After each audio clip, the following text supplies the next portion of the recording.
Blog Talk Radio. Are you ready to take a bite out of the competition? Are you looking for ideas to make your business better? Welcome to the Core Business Show with Tim Jacquet, sponsored by Apple Capital Group. At the core of every successful business, you'll find people making a difference. And with each episode of the Core Business Show, we talk with those people, examine those ideas, and explore the strategies that make them special. Now, the host of the Core Business Show, Tim Jacquet. Good morning and welcome to another episode of the Core Business Show. I'm Tim Jacquet, your host. Today I have the pleasure of having Dr. Darrell Green. We're going to talk about his book, Selling By Objectives, the handbook for more profitability in the 21st century. If you have any questions, please call in at 347-324-3460, or you can pose a question in the chat room or Twitter at #AppleCapital. Well, Dr. Green, welcome to the program. Hey, Tim, glad to be with you, man. I really have listened to your show and enjoyed it, and I hope your listeners will get something out of today's message. Great. Thank you so much. I just got your book, and I was going through it, and I guess we could just, to begin with, before we actually dive into the book, tell us about yourself, where you're from. Listeners like to get a personal view of to learn something new about the author. Sure. I'm originally from Louisiana. I went to a small school called Southern University. I got an undergraduate in mechanical engineering. I have a master's in business, and I have a doctorate in strategic leadership. Currently, I also work with one of the government agencies dealing with environmental management. And I've authored several books. I coach students. I teach MBA students. And my passion is intellectual properties and sharing information to try to help businesses compete in the 21st century. We look at the GRIM job report we just got last week. My goal right now is just to help people become more competitive, and I also help students compete. So that's really what I'm looking at doing. And I have a lovely wife, Estrelita. She's from Alabama, and 3 wonderful children. So, well, congratulations, man. You're from the motherland, as some people call it here in Texas, Louisiana. Of course, my family's from Louisiana, so there's no other place like it in their view. So what part of Louisiana? I'm actually from North Louisiana. I'm from Shreveport. Oh, Shreveport. Okay, as we call the Port City. The Port City. Yeah. So, talking about Louisiana, is it pronounced Louisiana or Louisiana? Well, Louisiana. Some people call it's been called a whole lot of things. Sin City, Sin Place. But yeah, I guess that's mostly New Orleans. But we say Louisiana. Okay, great. Well, and of course, Southern University. I guess to dive into your book, I mean, you have some great topics here, 8 topics. Kind of take us into the book itself. How did you come up with the title and why you wrote the book? Great idea. One of the things that I teach, currently I'm an adjunct at Lincoln Memorial University, and one of the things I always try to solve problems that currently may be symptoms for larger problems. So I was talking to one of the professors that he deals in marketing, and I'm just been consumed with this whole thing about value creation, creating value for the workplace trying to compete. And so we got together and we started looking at several key elements in trying to give Americans a competitive edge as we look at globalization. Basically, that we're all interconnected. What happens in Greece and Spain impacts on the front. And as we see the last report, U.S. report, we only produce 69,000 jobs. So that's my cornerstone, is trying to create jobs, create opportunities. And jobs, one of the things I try to explain to people that companies, businesses are in the purpose of making profit, not creating jobs. And if jobs happen, that's great. And so trying to help people become more competitive. So that's really what it was. It was a book to try to give local and also national organizations some skills. And we look at 8, like you said, 8 principles, looking at quality, looking at branding. I think branding is really a critical element that most companies kind of underappreciate. Branding, looking at elements such as reliability. Just to mention some of the concepts that we try to touch on. Okay. And when you sit down and wrote the book, I know there's a lot of components here, and you came up with the title about selling with that particular objective and then the profitability. I know we're all interconnected. Do you think that's a good thing or a bad thing in today's economy? Man, that's a great question. I just taught a class on sustainability. I think it's a great question. I guess I'll share with you a trend. What has happened is the good side of globalization is that goods and services are a lot cheaper. You know, manufacturing is one example where we look at the automotive industry, that you have automobiles a lot cheaper. The prices that the laborers in terms of wages have gone down. And what is happening, you look at third world undeveloped countries such as India, maybe China may not be considered, but their wages have gone up and American wages have gone down because of that. But the good thing is that I say where there's chaos, there's opportunities. And so entrepreneurs take advantage of that. And one of the things that we know is that one of the things you compete on the global front is value, building relationships with your customer. And I think that's something we undermine. An example I just recently did, I was out shopping for an automobile and I went to Atlanta. I actually live in Knoxville, Tennessee right now, and went to Atlanta. And the salesman, I told him we were coming down, and we got there. The guy did not know anything about the car. It was the car that he said was not really the truth. So he really lied to us. And so you see a breakdown of customer relationships where you see businesses, some businesses are on the point of making a one-time sale, whereas organizations that want to sustain success, to try to build relationships, they understand that keeping a loyal customer is very important. So that's really where we're at right now in terms of globalization. It's a mixed bag, but for those that want to compete, I mean, you have to embrace globalization. I would say not really fight it, but you have to leverage that opportunity to take advantage of it. And I think you can do that. Well, and taking it in the sense of that, I mean, the car industry has taken a beat in the battle and then some. And I think many of them, coming from that particular industry, pretty much really thank the administration for doing cash for clunkers, because not only it gave them a huge boost with nothing going on. They said that during that time, it was so busy for the month of June. By the time people heard it, they said they had people in lines trading their cash for clunkers. Yeah. I mean, lines of people being there all day at the dealership until those funds ran out from June to July. It was just like a shower from heaven. Most of the dealers said it just put profit back in their pot, and it gave them the boost that they really need to sustain who they are today.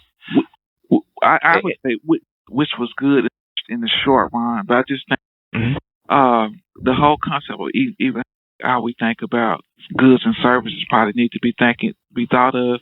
I mean, that's a short boost, but I mean, you'll still the next 2 or 3 years, you have workers in Mexico and in Europe, where automotive workers are probably getting $20 to $40 an hour, and you got a guy getting $2 or $3 a day. You can't compete on that, and that's why companies are sending some of that non-core competencies. They're sending them overseas, and so we have to find smarter ways of leveraging. And what companies, a cash cow, say a Hummer is doing wonderful, and if it's doing wonderful, people like Hummer. Gas goes up to $6, $10, then that's not doable. So I think companies have to. We call it duality. Companies have to be able to look at the day-to-day problems and issues, but they also have to look 10 and 20 years down the line and what's going to be the next thing to compete against. An example we talk about disruptive technology is that Mobile was super. The landlines, everybody was wonderful, and there was something a small, not very sophisticated cell phone came along, and the Bell ignored the cell phone because it was not immediate competitive. And as you look today, what has happened? It has totally disrupted the landline business.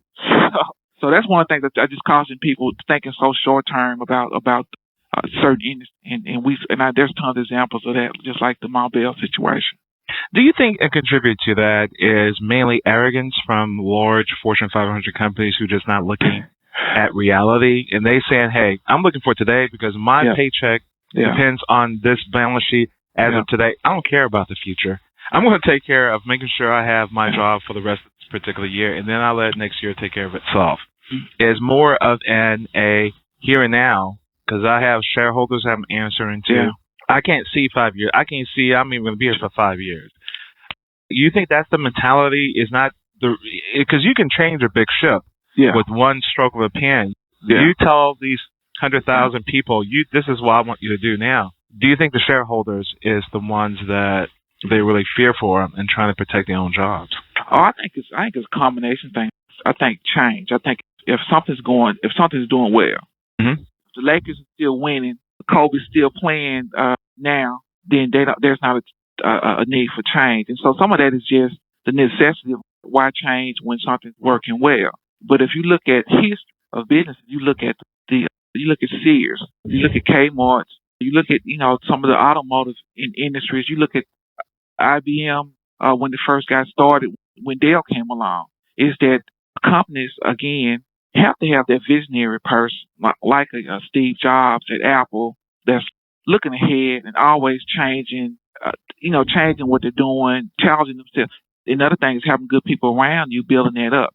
But then I think one of the major issues that you have in most organizations is a total disrespect of employees. Most times when change happens in the marketplace, the first ones that see it are the employees. And but most companies operate, we call it top down. You have a CEO basically giving the charge, and the people run to carrying those mandates out. And so some of that is a little bit of arrogance, but a lot of the companies just not set up. We're still, I don't know you're aware, we're still dealing with business models that are out of the Industrial Revolution. So in the 1800s, 1700s, you're still dealing with the same kind of business models, a very top-down mentality. Employees know nothing, and really, it's not a trite thing, but employees are really the future. And you got to make them smarter, wiser, but you got to pay them in a way that they compete. Okay. We're going to take a break real quick, and we'll be back, and we're going to dive into the book, Selling by Objectives, with Dr. Darrell Green. Be back in a moment. You're listening to The Core Business Show, sponsored by Apple Capital Group. Apple Capital Group in Jacksonville, Florida, is a commercial lender that specializes in asset-based loans, equipment leasing and financing, invoice financing, commercial real estate loans, and asset-based financing in the U.S. and Canada. Apple Capital Group is a direct lender that lends on their private equity investment portfolio. 90% of most loans are decided within 2 hours, and vendor funding within 24 hours after documents are completed, with a one-page application. No slow no's, just a quick decision and a fast yes.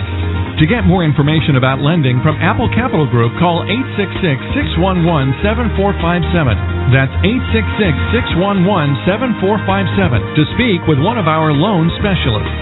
Or visit us right now at applecapitalgroup.com. Welcome back to The Core. Once again, here's Tim Jacquet. Well, I'm back with Dr. Darrell Green. We're going to talk about selling by objective. I guess just can dive into the book, and then we have some kind of economic questions we're going to ask towards the end. If anybody have any questions, they can call in at 347-324-3460. I guess to begin with the introduction in your book, you label out 8 different topics: branding, quality, reliability, creativity, flexibility, simplicity, efficiency, and price. If you don't mind, let's kind of highlight your introduction and then just go down to something real simple, going through those particular sections. Sure. Yeah. One of the cornerstones that in terms of helping organizations compete is an acknowledgement that organizations, it is not about them, it's really about the customer. And so the whole cornerstone is, how do you create value? And I would say most business, a lot of the small businesses, even some of the bigger businesses, have really forgotten about the customer. And really, how do you understand the customer? What are things that are going on with the customer? I really think is the cornerstone of that. And how do you make their life better? That's the whole concept of building values. And that's what Selling by Objectives comes along. You have to not only understand your customer, but you have to also try to continually build relationships with that customer. So they say that you are a very important part of their life by solving their problem. And so we look at the eight elements that I talk about in this whole new model. We talk about branding. Branding has to do with how people perceive you and how you perceive yourself. You go into quality. setting an example of how more of really giving people what they ask for and what they want. Reliability, focusing on always steady and giving the customers what they want. Creativity, I think, is really what most people miss, and that's really novel ideas that set yourself apart. And flexibility focuses on not being so rigid, being able to adapt to market changes. Simplicity, in a world where you're getting bombarded with commercials and different products, making things simple for the customer is really appreciated. And efficiency, doing things at the optimum, doing things well in price. Sometimes not always being the lowest or cheapest person on the block is the best for the customer. Some customers, you look at Lexus, going back to the automobiles, Lexus, Mercedes, Volvo, we do what we call prestige pricing, where customers perceive that it's so important that they don't really consider value. We just got back from Orlando, Disney World. People don't care how much it costs to go to Disney World. They're going to get their kids there. And that's one of the cornerstones that we talk about in building a model of selling relationships with the customers. So that's really a snapshot of what the book talks about. Well, you have in the diagram of the book, you have like some little circles, like a matrix, and branding, equality, and so forth. And all of that points in the center. Effective relationships with today's customer. And it points back to what you mentioned earlier with that auto dealership that misled you to come to Atlanta to buy a car, and it wasn't the car that you want. Yeah. So those relationships are really key today, especially, I guess, just talking about social media. How has that affected things dealing with selling objectives today in the selling market? The whole rules are just changing. Now it's all about relationships. Oh, I agree with you. Here's another kicker. I go back to what I said initially, is creating value for the customer and understanding the customer. I think people still selling with old models. An example I was giving of that salesman at this particular dealer in Atlanta, one of the things that the internet has done is that you're dealing with internet knowledge-based customers. So I knew about the car, the features, and so I had more information than he did. And so one of the things that companies have realized is they actually have people that cover the globe on the internet using social media to find out what are my customers saying about us. And we've seen, if you looked at some of the situations that's happened in the Mideast countries with Arab Springs, just by social media, Facebook, tweeting, they totally transformed what has happened in that area. That's the same thing happens when you take an organization, a company that disrespects you as a customer. You go tell your friends, but you don't tell your friends face to face. You put it on your Facebook, you put it on your LinkedIn, you're tweeting on it. You probably have to get angry, write a release on it, and so it changed the game. So you take one person, you say, hey, a person that's in a high school, and you say that person doesn't like your services, and you disrespect that person. Before you know it, they have something on your company on YouTube that's going viral. So companies have to be aware of the social media and hopefully to further their brand in something positive. But they also have to protect their brands by being aware of what's being said about themselves. So that's another challenge that we talk about in Selling by Objectives. Wow. So I think one of the hardest things I think some companies have said that, my gosh, there's a good point of this and there's a nightmare, because when they shut their doors and leave at 3 o'clock in the afternoon or 4 o'clock in the afternoon, something happens, in the past they didn't have to really worry about it. They have to worry about it because if it's really bad, they have to address it right away. Sure. And not in a Monday morning fashion. Yeah. You had to do this within an hour in order to calm the issue down. If not, it would destroy you overnight. Sure. But brand or reputation. But here's the big catch. Here's the dilemma. We know right now in the business world academically, we know that the biggest cost that employers deal with is labor. No, that's why people don't. That's why you look at the weekly average people will spend working less than 40 hours now, and so they know that they can use business companies know they can reduce technology. They can use technology, or they can outsource to get their costs down. Really, one of the major issues that's hurting companies is the lack of understanding of how to inspire and motivate employees. The example I also give is going through McDonald's. You got a person at McDonald's. They take your order. They get it wrong. You get up there. It's not the right order.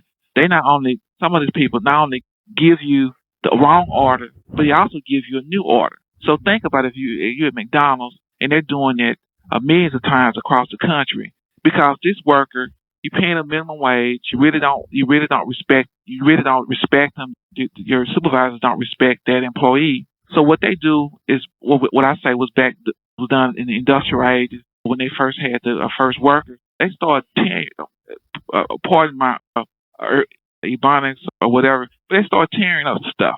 They started sabotaging operations. And as you look at organizations across the United States, companies that are disrespecting the employees, they have a way of getting back at those companies by hurting them financially. And most of the companies, like you say, go back to arrogance. They don't see the bigger picture, how that one little error that employee feels disrespected, how that impacts them. But I think that's really one of the underpinning things that will eventually destroy companies until they recognize they need to value employees. And when you see your family and friends downsize and they're telling you to work additional, that you take their work and you should be happy you have a job, I tell you that that employer, that company has really lost the understanding that you think the companies like Google that found different ways to inspire and motivate people, that's really going to be the advantage of the future. Because what we're looking at in trends, that because we're dealing with globalization, that company in Sweden is going to come down to Texas and find that worker that really meets that skill mix. It's going to be a skill laden. And so if you have the right kind of skill mix, you're never going to be hurting for a job. But on the downside, if you lack the necessary skills to compete, you're going to be struggling. Wow, we have a comment here in the chat room. Sure. He's right. This is why we have poor customer service, which damages business exclusively. Taking that into account, McDonald's is a really good model internationally, and people really pride them on who they are. We got some good brands like Apple, Sure. good brands like Microsoft. Even we deal with all the issues Sure. of Microsoft and Windows crashing, Sure. but we have to have it. And But you can't do everything on the Mac. Yeah. But taking that, you think some companies just taking, like, for example, we go to the Color Purple movie, and Miss Seeley towards the end spits in his water and hand it to him. That's an effect that she's angry about to retaliate, slowly retaliation that you don't see. Visible is in water, you don't see what's going on. Yeah. But something brewing there, and then all of a sudden, I think she said, I'm going to put a little urine in it too. Yeah. And and it goes on, and then all of a sudden, then when it comes to full force, she's ready to just take him out. And there's some of your employees about to take your business out. Yeah. And then they'll walk away and go get them another job. So what advice do you say to businesses today? What can you do to make sure you watch what's going on and be attentive what's going on with your employees? I mean, that's a great question. I mean, there's so many answers to that. One of the things, another underpinning trend is the millenniums, or we call Generation Y. And one of the things, I think the structures that we have are not conducive, because I think you have a lot of people, like even the janitors, they're internet savvy. And so you have young people that's coming into the workforce. Well, they're not really coming into the workforce now because we're stalled in the stall mode right now with the economy. But they're coming into the workforce. They want to be involved. They want to be engaged. And I just think unless businesses understand dynamics of dealing with people, that the human resource is not the human resource department, that you have to lead by example. We call modeling the way. Unless that happens, then over time it's going to deteriorate, because employees, this is what we know. An employee is only going to do the minimum to keep his job if he's not motivated. And so if you hate your job, you hate your boss, but you got to make a living, that's a different type of employee. Where you have an employee perhaps doesn't like his job, but loves where he's at, that's a different type of employee that's going to give you not that 100%, but 110%. And with the globalization, companies can't afford to be at 100%. The other thing, now, and to be honest, to be fair, the globalization, the companies that the countries are looking at India. Everybody's pointing to India and pointing to China. They're having their own issues because they're overworking their folks. They're looking for, they have cultural issues. You got people working overtime and dynamics of in China. They're trying to grow the middle class in a communist society. So it's not all perfect. I do like where we're at in terms of America, but I think it just goes back to companies basically need to empower their employees to be successful. Give them the tools they need to be, and they need to reward them. I believe that you need to be paid for excellence. And if everybody's all we call mediocre, you're going to get mediocre performance. But so that's what I say. Just respect those employees and give them the tools. And if you put them in a great environment, an employee will work their butt out. Good employees, because you always have that bell-shaped curve where you have outliers. But the majority of the people, if you give them create a good place for them, they'll work their butts up for you. Absolutely. I just want to thank Sales Professional Network for giving us that comment. Sure. What do you think with business leadership today, dealing with business schools? Do you think they're not preparing our future leaders, or as they training the executive, they're not giving them the type of attention that's needed to kind of explain to them, hey, the employee is a resource that is valuable to us and we need to respect them and reward them? Or are they just giving them facts? I think it's a mixed bag. I think you have certain academic institutions that are doing a good job.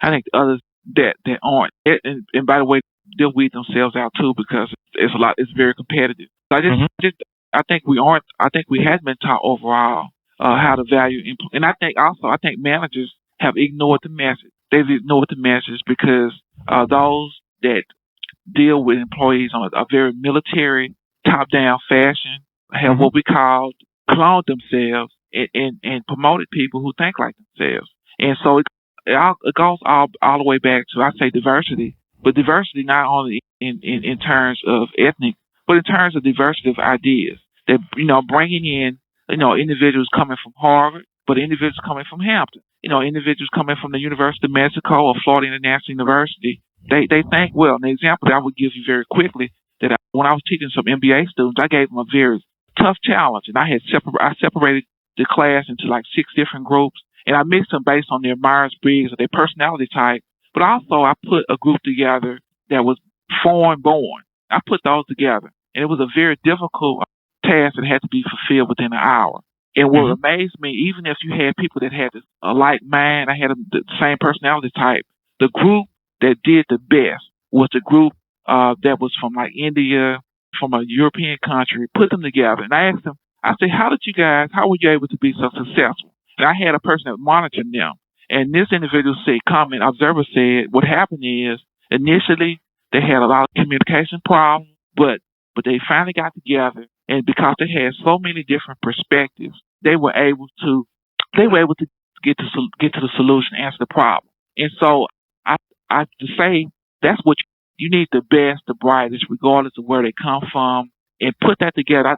That's really the ingredients of being successful. It's not, most people think it's just trite, but really that's really where the world is going. I think the schools need to do a better job of showing those examples that I mentioned. Okay.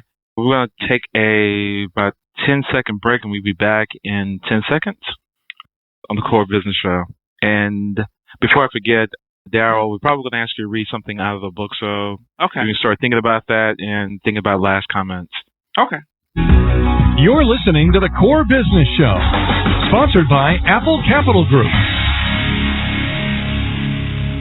Okay, we're back with Daryl Green on the Core Business Show.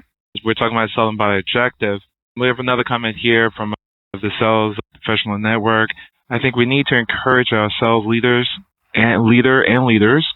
the ability to inspire rather than what we can be taught at a college or institution. Your ability to inspire others would be the new skill set, he's absolutely right. Agreed. Great point. Great. And, 2 points real quick while we're on this regarding the economy and jobs. And, of course, yesterday, which was really surprising to a lot of people, the recall election. Yeah.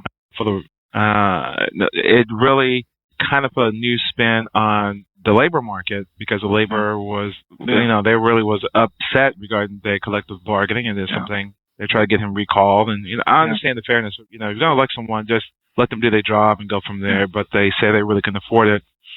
What is your opinion? Where we're going in the labor market today? Are they being realistic? We can't afford certain things. We have to make some adjustments. And what are your thoughts about it?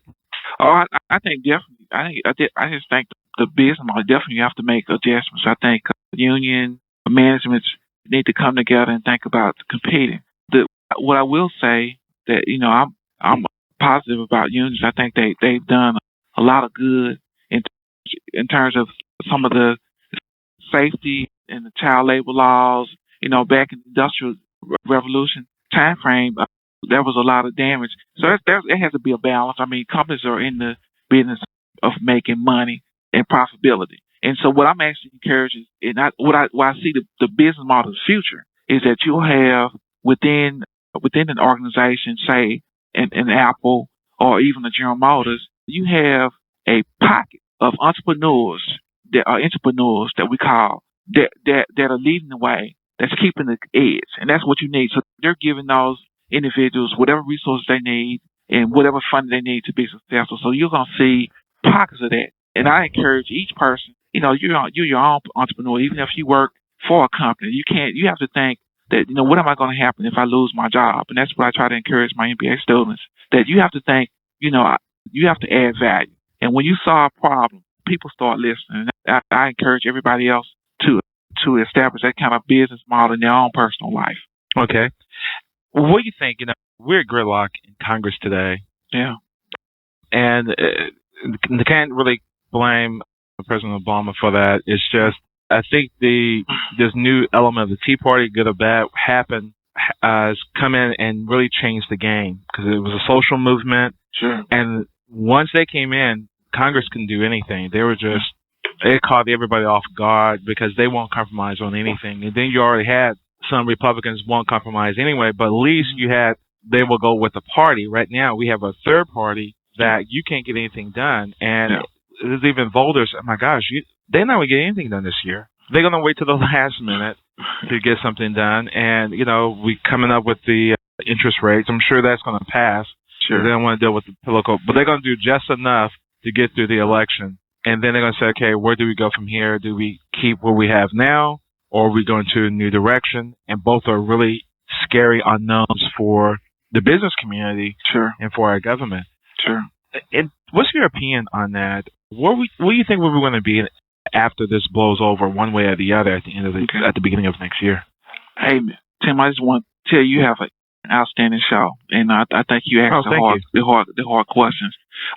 Being a government employee, I'm under the Hatch Act. I can't really talk about partisan politics, but I will share this with you in general. I'm gonna tell it to you from a standpoint of culture, from a tracking culture trends.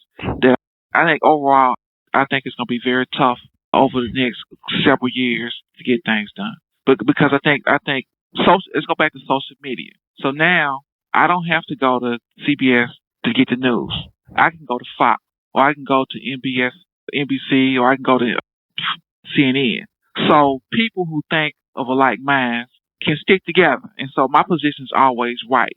Your show, I've heard give a different perspective.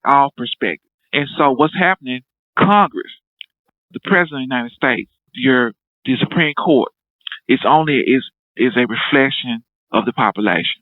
And so you have a lot of division. And so again, but the right leader might be able to energize that. But I think it's going to be very tough. I think people, if I'm red or blue, then I don't want to compromise. And the founders, the way things were set up, it was not set up like that. So you're going to have I think you're going to have more gridlock. You're going to have a lot more things being done. Now, what you hope it does not happen, because you don't want civil disobedience. But I think if Congress, I think there are people, we talk about 15 million people being unemployed.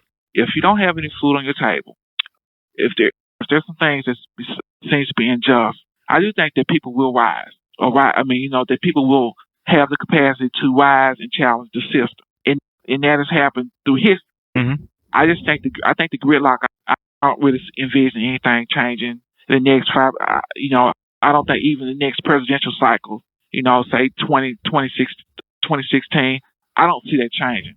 So, and if Congress continues that path, and if the Supreme Court continues that path, I just see a train wreck just ready to happen. It's not only me saying it. The guy over the controller's office, a guy named David Walker, it talks about the economic issues that's going to be falling of the country if we don't change the course. And I just think it's very difficult until you change the people that's in the offices, and that maybe the citizens have to change too. Wow, yeah, it's a new generation coming about. So yeah, it's really scary to see because we're going to unknown territory with this environment. Well, I guess to close out, kind of tell us, if you read something in your book, sure, and any last comments you want to share with our audience. Sure. I'm going to just read aspects on page 21. It talks about this term, I talk value. It says, in creating value, businesses need to focus on two major themes: under promise and over deliver, which provide repeat customers, and rapid response will focus attention on market force and careful attention to customers' issues will go a long way in building trust and integrity. So all of those things relate to building our character. Last, even though we've had a grim job report, and I find that we are in financial despair, I submit to you that there is still hope. That if you lead with character, we put the right leaders in place, not only in the government but also in the business community, that we can change America. So I'm still upbeat, even with some of the things I said. I think with the right people in place and shows like yours that's real deep, I think we can change our country, and I think that's one of the reasons why we wrote Selling by Objectives. And I hope your listeners will get something out of that. Absolutely. So where can we buy this book again? I know you have a series of books. Yeah, I have a series of books. You can go on Amazon or any place that books are sold. Just recently found that books are available in Europe. So anywhere that you can purchase a book, you can order Selling by Objectives. And we, like I said, we're just trying to make a difference. And anytime you want me to come on or anybody needs me, I'm willing and available, because we're looking to try to change our society. Well said. What's your website address again? Website is www.daryl, DARYL, green like the color green, .org, or my blog is newleadership.com. Perfect. And of course, we want to invite you back on to talk about breaking organization ties, and also talk about, I think you have also a book regarding the job strategy for the 21st century. Yeah, I will be in touch. Yeah, thank you again. You do a wonderful job, Tim. God bless you, man. Great. Thank you. Same here. Have a good one. Appreciate it. Take care, Daryl. Bye-bye. Again, bye-bye. You listen to The Core Business Show with Tim Jacquet. Thank you guys for listening. You can download the episode on Blog Talk Radio. On iTunes, also has a show on here as well. But actually, if you don't mind, go ahead and write reviews on this show. We really appreciate it. And I have two callers real quick. I'm going to take that since we have a little more time. It's area code 214. You're on the air. Area code. You're on the air. Area code 813. You had a question? Yeah, Tim, Paul Antonori. You had left me a message. I was scheduled as a guest earlier at 12 o'clock on your show with regard. Well, let me close this out real quick, and I want to leave you my correct phone number. See, because you had called the wrong number. You called Pennsylvania, and I'm in Tampa. Okay, hold on 1 second. Sure. Everybody, again, Core Business Show, thank you for listening, and God bless. Thank you for listening to the Core Business Show with Tim Jacquet. For a free quote on equipment leasing and financing, visit our website, applecapitalgroup.com. That's applecapitalgroup.com. And fill out the information to receive your free quote. We hope you'll join us for our next episode. And remember, you can always get to the core via iTunes. You'll find all our previous episodes there. Thanks again for listening to the Core Business Show with Tim Jacquet.